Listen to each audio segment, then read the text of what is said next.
নমস্কার বন্ধুরা, আজ আমরা চলে এসেছি পশ্চিমবঙ্গের হুগলি জেলার ব্যান্ডেলে অবস্থিত এক অত্যন্ত পবিত্র ও শান্তিময় তীর্থস্থান লাহিড়ী বাবা আশ্রম।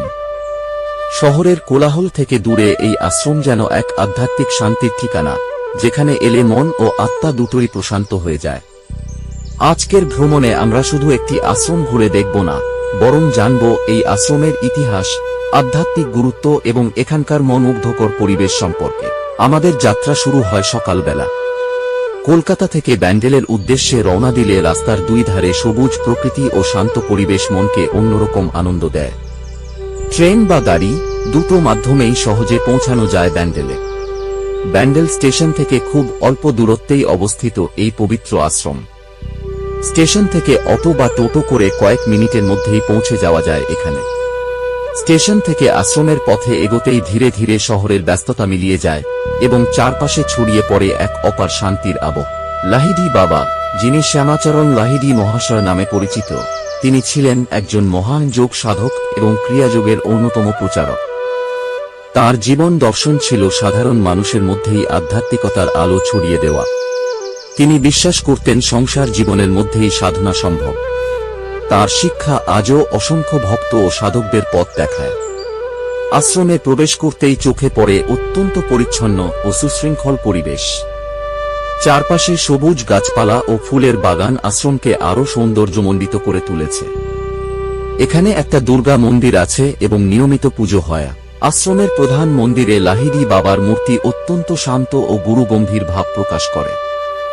ভক্তরা এখানে এসে ধ্যান করেন, প্রার্থনা করেন এবং আত্মিক শান্তি লাভের চেষ্টা করেন। সাদা আর সোনালী রং এর মন্দিরটি এবং মন্দিরের ভিতরের পাথরের কাজ দেখার মতো। এখানে রোজ প্রসাদ খাওয়া আর থাকার সুবন্দোবস্ত আছে অল্প অনুদানের মাধ্যমে। মন্দিরের ভেতরের পরিবেশ এতটাই শান্ত যে সেখানে দাঁড়ালেই মনে হয় যেন সমস্ত দুশ্চিন্তা দূর হয়ে যাচ্ছে। এই আশ্রম মূলত ধ্যান ও যোগ সাধনার জন্য বিশেষভাবে পরিচিত। প্রতিদিন বহু ভক্ত এখানে এসে ধ্যান করেন এবং আধ্যাত্মিক শক্তির অনুভূতি লাভ করেন। এখানে মাঝে মাঝেই ধর্মীয় অনুষ্ঠান ও আধ্যাত্মিক আলোচনা অনুষ্ঠিত হয়, যেখানে ভক্তরা যোগ ও আত্মজ্ঞান সম্পর্কে শিক্ষা গ্রহণ করেন। আশ্রমের চারপাশের পরিবেশ অত্যন্ত মনোরম। গাছের ছায়া, পাখির ডাক এবং নির্মল বাতাস এই জায়গাটিকে আরও শান্ত ও প্রশান্ত করে তুলেছে। যারা প্রকৃতি ভালোবাসেন তাদের জন্য এই স্থান যেন এক স্বর্গের মতো। অনেক ভক্তের মতে এখানে এলে মন এক অদ্ভুত শান্তি অনুভব করে। জীবনের ব্যস্ততা ও মানসিক চাপ থেকে মুক্তি পেতে এই আশ্রম এক আদর্শ স্থান। যারা এখানে ভ্রমণে আসবেন তারা সকালবেলা এলে আশ্রমের শান্ত পরিবেশ আরও ভালোভাবে উপভোগ করতে পারবেন। আশ্রমে প্রবেশের সময় শালীন পোশাক পরা ও নীরবতা বজায় রাখা উচিত। লাহিড়ী বাবা আশ্রম শুধুমাত্র একটি ধর্মীয় স্থান নয়। লাহিড়ী বাবা বা যোগীরাজ শ্যামাচরণ লাহিড়ী মহাশয় ছিলেন একজন মহান যোগী ও আধ্যাত্মিক গুরু। তিনি 1828 সালে পশ্চিমবঙ্গের নদিয়া জেলার ঘূর্ণি গ্রামে জন্মগ্রহণ করেন। ছোটবেলা থেকেই তিনি শান্ত, ভক্তিময় এবং ধর্মপ্রাণ ছিলেন। পরে কর্মসূত্রে তিনি বারাণসীতে বসবাস শুরু করেন এবং সেখানেই তাঁর আধ্যাত্মিক জীবন প্রসিদ্ধ হয়ে ওঠে। হিমালয়ে গুরুপ্রাপ্তির অলৌকিক ঘটনা। লাহিড়ী বাবার জীবনের সবচেয়ে বিখ্যাত গল্প হল তাঁর গুরুপ্রাপ্তি। সরকারি চাকরির কাজে একবার তিনি হিমালয়ের রানীক্ষেত অঞ্চলে যান। সেখানে একদিন পাহাড়ে ঘুরতে গিয়ে তিনি এক রহস্যময় যোগীর সঙ্গে দেখা করেন। সেই যোগী ছিলেন মহাবতার বাবাজি, যাকে বহু সাধক চিরঞ্জীব যোগী হিসেবে মানেন। মহাবতার বাবাজি লাহিড়ী বাবাকে তাঁর পূর্বজন্মের সাধনার কথা মনে করিয়ে দেন এবং তাকে ক্রিয়াযোগ শিক্ষা দেন। এই ঘটনাটি লাহিড়ী বাবার জীবনের মোড় ঘুরিয়ে দেয়। তিনি গুরু নির্দেশে সংসার জীবন চালিয়েও সাধনা করার পথ দেখান। বারাণসীর আশ্রমের সূচনা। হিমালয় থেকে ফিরে এসে লাহিড়ী বাবা বারাণসীতে তাঁর বাড়িতেই সাধনা ও শিষ্যদের শিক্ষা দিতে শুরু করেন। এই বাড়িটি পরবর্তীতে লাহিড়ী বাবার আশ্রম হিসেবে পরিচিত হয়। এখানে তিনি কোনো বড় মঠ বা প্রতিষ্ঠান তৈরি করেননি। সাধারণ সংসার জীবনের মধ্যেই তিনি আধ্যাত্মিক সাধনার শিক্ষা দিতেন। তার মতে সংসার ছেড়ে নয়, সংসারের মধ্যেই ঈশ্বর লাভ সম্ভব।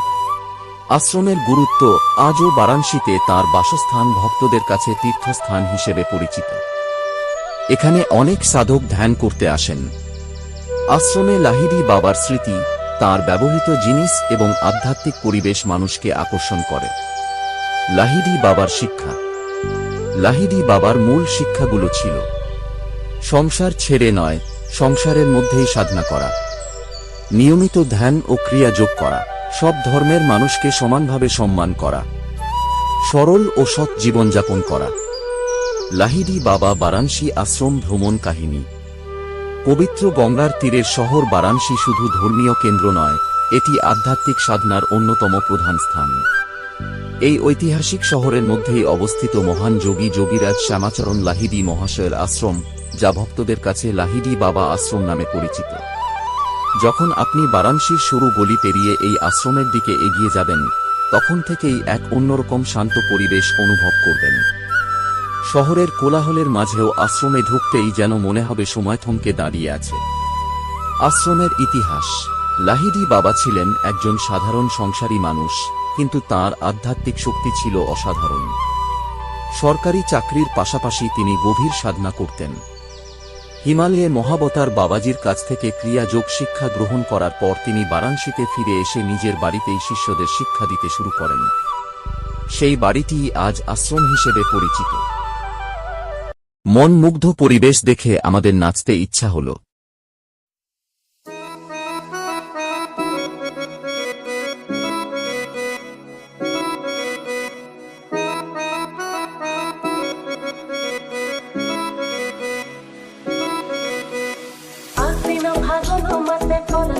নতুন বিয়ের ফুল ফুটিছে, উঠালি বা খালি মনে আশা কোণে নতুন বিয়ের ফুল ফুটিছে। আশ্বিন ফাগুন মাসে কোণার ঘাটে নতুন বিয়ের ফুল ফুটিছে, উঠালি বা খালি মনে আশা কোণে নতুন বিয়ের ফুল ফুটিছে।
যদি ভিডিওটি ভালো লাগে তাহলে অবশ্যই লাইক, কমেন্ট ও সাবস্ক্রাইব করতে ভুলবেন না।